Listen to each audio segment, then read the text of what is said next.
Can you recall a time when you've been entirely disoriented? Had the rug or the ball pulled out from under you? Had your worldview changed? It's probably not an uncommon feeling. It has certainly happened to me, particular 20-some years ago. Most of you know that Susan's and my two kids are Chinese born. Adopting from China meant we had to go to China. Going to China was a complete decentering experience for both of us, surreal for lots of reasons. International travel can throw you off kilter, as many of you probably can attest. Heading across the Atlantic may have meant driving on the wrong side of the road, or not being able to speak French to the satisfaction of the French. On the other hand, in at least Western Europe, we recognize the alphabet. We look like the locals, except in Italy, where only Italians can really pull it off. Heading to Asia, however, was a total mind bender, at least for Susan and me. Not only could we not speak Chinese, we couldn't read the road signs. And let's not even talk about how the traffic laws work. And we didn't look like anyone there except other tourists or expats. And while we enjoyed the food, our occasional trips to McDonald's, point at the menu item you want, those trips were like finding an oasis in the desert. Of course, while attending to the main business at hand, the adoption process, which was certainly decentering, we had plenty of time to be touristy.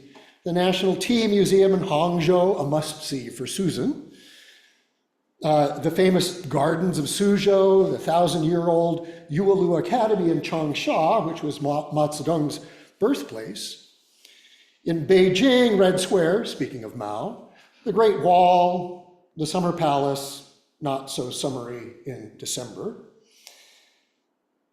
In many of those places, we were exposed not only to the imposing architecture, but cultural treasures, and to the long history of Chinese visual art. What struck me then, and of which I'm reminded regularly, was Chinese landscape art, so different from what I was accustomed to. With regard to that difference, Shelley Drake Hawkes, an historian of China and Chinese art, wrote, "Landscape painting in Western art did not develop into an important category of painting until the 17th century.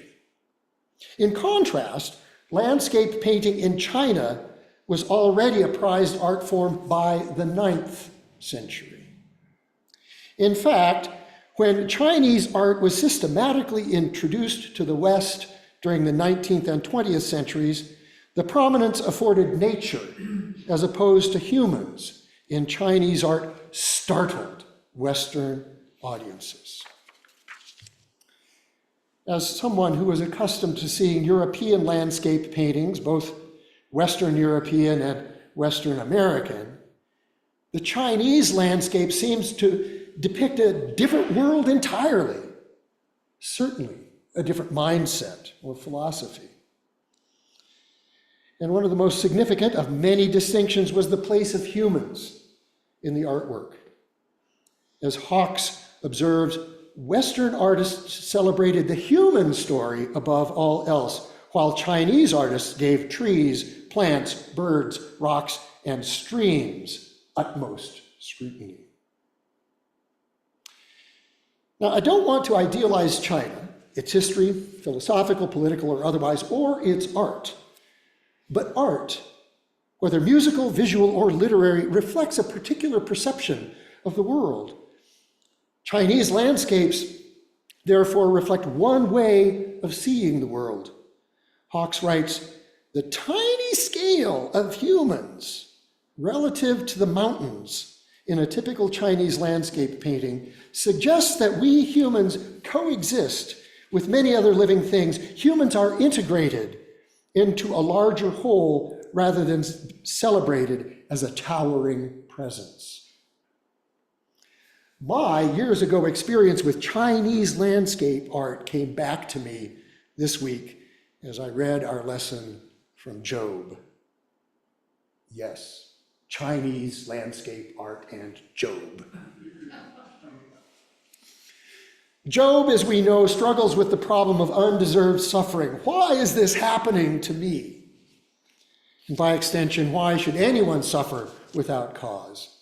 Job's friends are convinced that he is suffering because of cause, some unrecognized or unconfessed sin. Job knows otherwise and calls God to account. And in the towering passage we heard this morning, God responds, "Who is this darkening counsel with words lacking knowledge? Where were you when I laid the world's foundations? Tell me if you know. Who set its measurements? Surely you know. Who laid its cornerstone? With the morning stars sang in unison and all the divine beings shouted." That is not, in my opinion, a particularly pastoral response from God to one who is suffering. You'd probably fire me if I said this to you in your distress. But what it does do effectively is put Job in his place. It puts us in our place. To re-quote Hawks about Chinese art, humans are integrated into a larger whole rather than celebrated as a towering presence.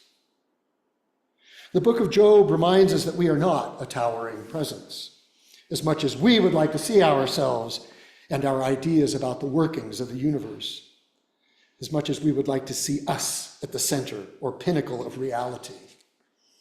And so God's response points us, as we will be reminded again next week, to awe, to humility. Humility, or the sense of being dethroned, has been at the heart of most of our readings from Mark over the last several weeks as well, although Jesus comes at the subject from a different direction than Job. In what we've been reading over the last few weeks, the question is, where is true greatness to be found? Greatness was at the center of the disciples' conception of Messiahhood. Being the greatest was their desire, either as a group or individually, such as James and John. They felt that they were greater because of their close association with Jesus than others, throwing out demons in Jesus' name. But Jesus decenters them and us time after time, pointing us to look in a different direction. The Messiah must suffer many things, and all who want to come after him must say no to themselves, take up their cross and follow him. Greatness is found in the likeness and attitude of children. And whoever wants to be great among you will be your servant. Whoever wants to be first among you will be the slave of all. As God did with Job, demanding that he see beyond his comprehension, so Jesus does with his disciples, demanding that we see greatness beyond what we've been taught or assumed, beyond our comprehension. Job and the disciples are forced into positions of both awe and humility, much the same position as human figures in a grand landscape might find themselves. God reminds us through whirlwinds and children and landscapes and art that we are not at the center or the pinnacle of the universe. It's not to say that we are not dear in the sight of God. It is only to say that we must recognize that where we are in the larger, grander landscape, it is to say, too, that we who have been given much cannot assume that we have any privileged position. Understanding that compels us to bow in humility. And we are called to translate any privilege into service, into something truly great, sharing and giving so that others' needs are addressed. Being disoriented, decentered, is often a good even if frightening, thing. God calls us to leave the idols of our self-constructed universe and enter into one that is greater, where awe translates into humility and service, different reflections of the same reality. God summons us to both. Amen.